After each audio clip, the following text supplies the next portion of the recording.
Hey guys, welcome back. Today is the 29th and it has been 3 weeks since I set up these red wigglers. We got a pound here and we got 3/4 of a pound here. So I uncovered them, I fluffed them a little bit, but I want to check them with you. But this one is a little too wet for me to sift. This one I might be able to get away with it, but I think I'm just gonna leave them uncovered a day or two and mix them and let them dry out just a little bit. But anyway, let's take a look at them and see how they're doing. Wow, they are doing great. Look how active they are. Oh, there's a little baby cocoon. There he is, see? So they are laying cocoons in here, which is a good sign. It feels moist, but that one over there is definitely a little wetter. They're doing great though. So when you're growing out adults and having them lay cocoons for you to sift out, you only need about 3 inches of bedding. And once I get the cocoons out of here, or the adult out of here, I can reuse this. So what I'll do is, it's almost impossible to sift out every cocoon out of here. So what I do is I take this without the adult worms in it, mix new bedding in. Man, I've been sneezing today like crazy. Mix new bedding in, and then wet them and cover them, and then wait for the cocoons to hatch. All right, I'm back. I had a sneezing fit of about 10 sneezes. So this is the one next to it. Yeah, this is definitely wetter. You see, they like it like that. But if I want to harvest this, I do have to dry it out a little bit. Now, I do have some bins over here that are past due the date a little bit, so we're going to look at those. All right. Oh, my gosh. I have such an itch in my throat. Anyway, these are from the 18th, and they got a 1/2 pound of red wigglers. So that's a little past due.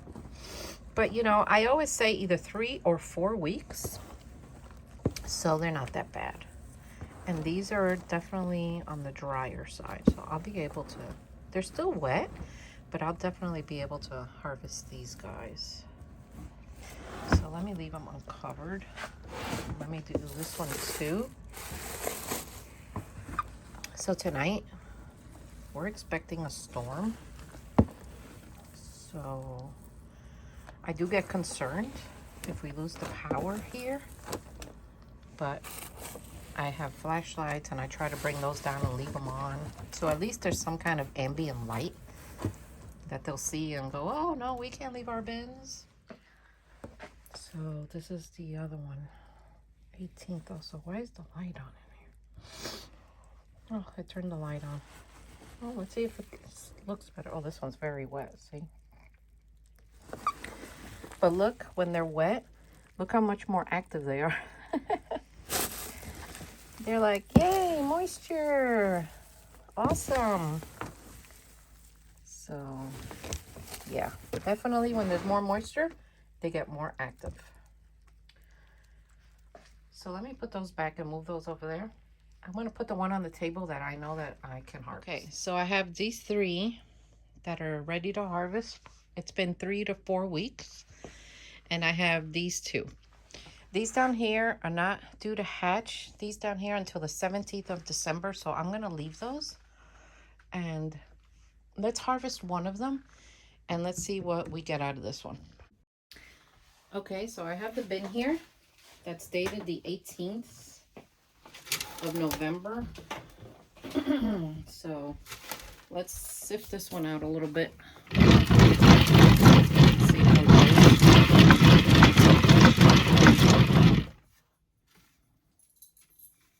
Yep, there they are. So for those of you that are new here, the reason I add pine shavings to my bedding is so that we get pockets of air and moisture and air in there. So we get pockets of air in there.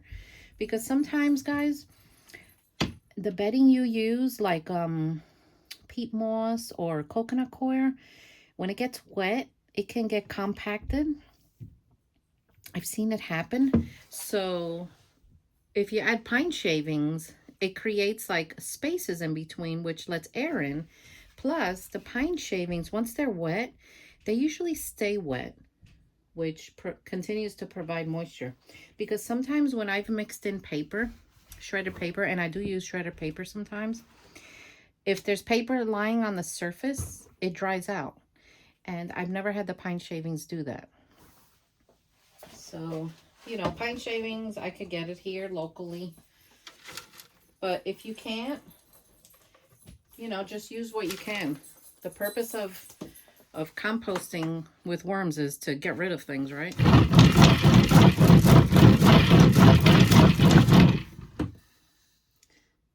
Castings look really good. Nice and dark.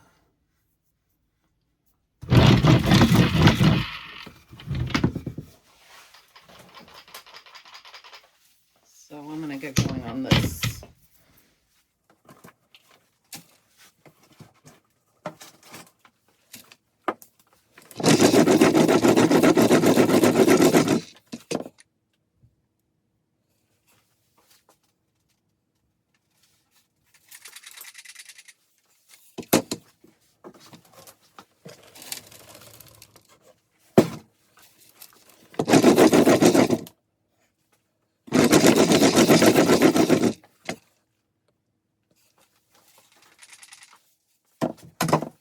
So you see, guys, the cocoons are down here, and any maybe little tiny worms that have fallen.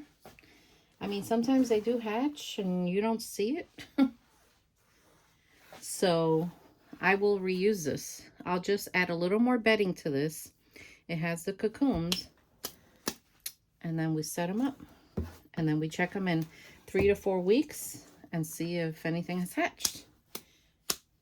Then I go check on the worms that I have over there.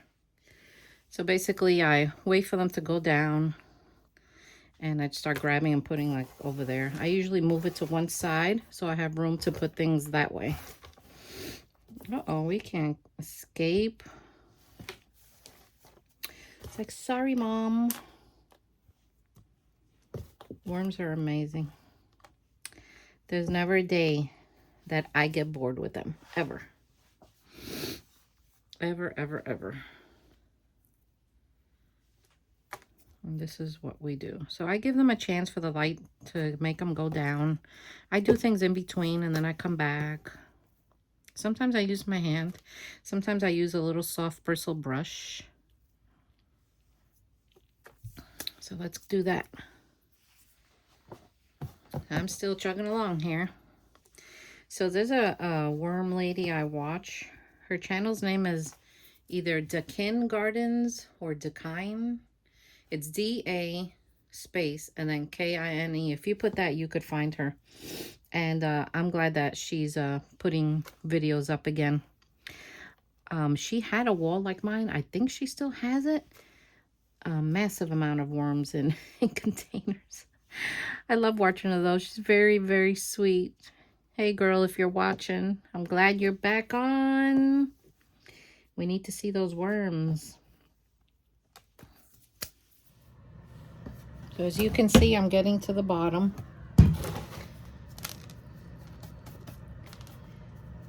Cute little red wigglers. So since I'm not selling these, I'm not going to clean them spotless. Even though, you know what, guys, they're never clean spotless. I don't care who tells you what. They are never clean spotless. Because when you get them, they've been mixed with peat moss, ready for shipping. Trust me, I know. Trust me, I know. All right. So here they are.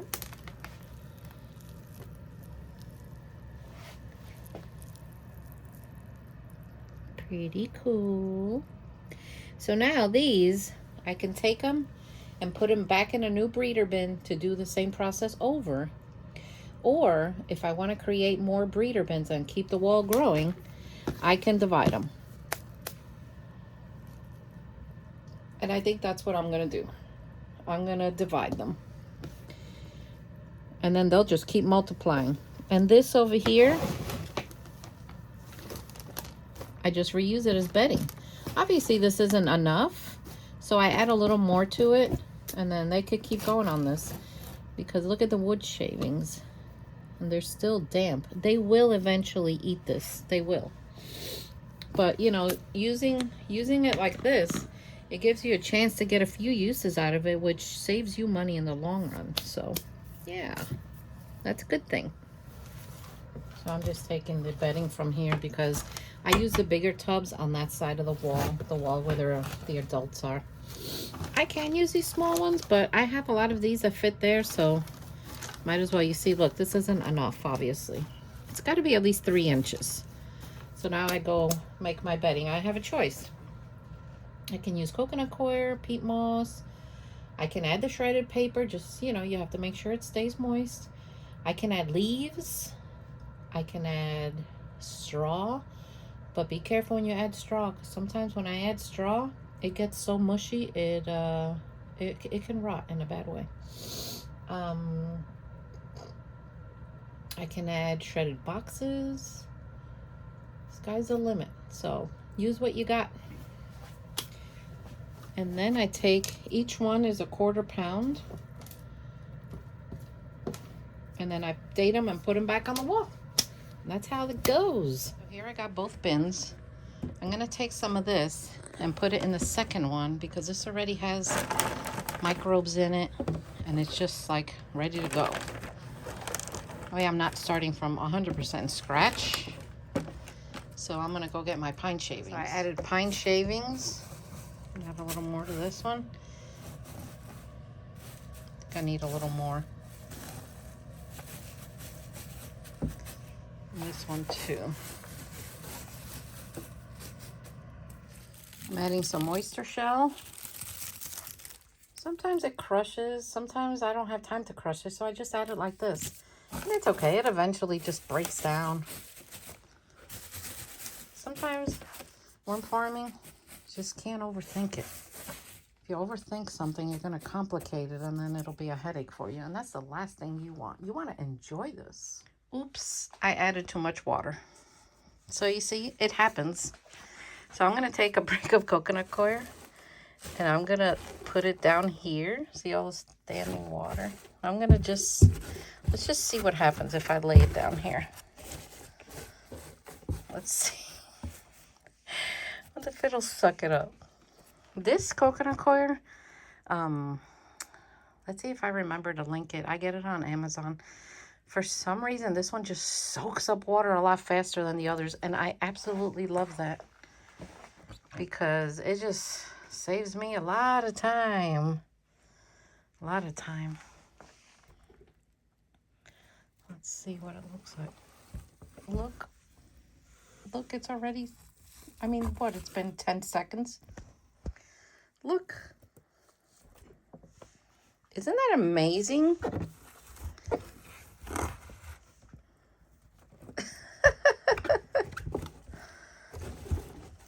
Let's put it like this and see what happens.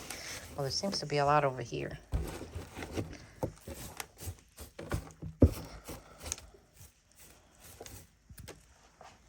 Let's wait a few seconds and see. Right. It's been about 10 seconds. Let's look.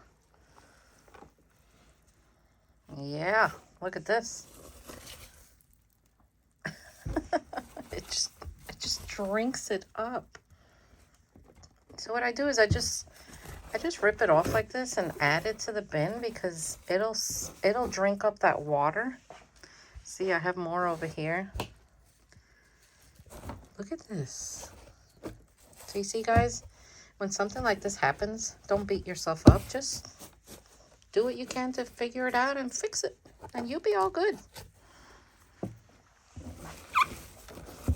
So I just start mixing it in. And eventually the water down there, it disappears. So that's another little tip that I can help you with. I hope you guys learn a lot from me. I've been doing this a long time, but trust me, I've made my share of mistakes. But you know, that's how we've learned, like, what works and doesn't. But then I also have a really curious side of me, so I do experiments, and sometimes, man, they go bad.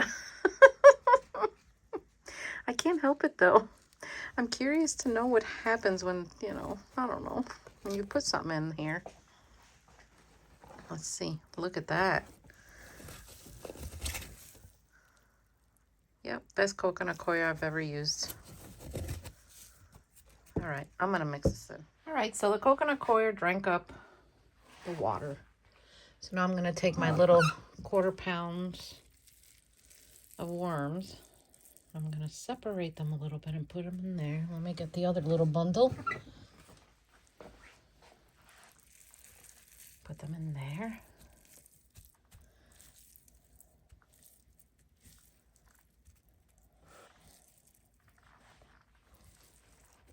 So let's do an experiment with one of them. I'm dying to see what would happen. Where is that thing? I've changed my mind, guys. We're going to do that experiment with another bin because honestly, what I have in mind, I don't think they can handle it. And I don't want to lose them. They would be so sad.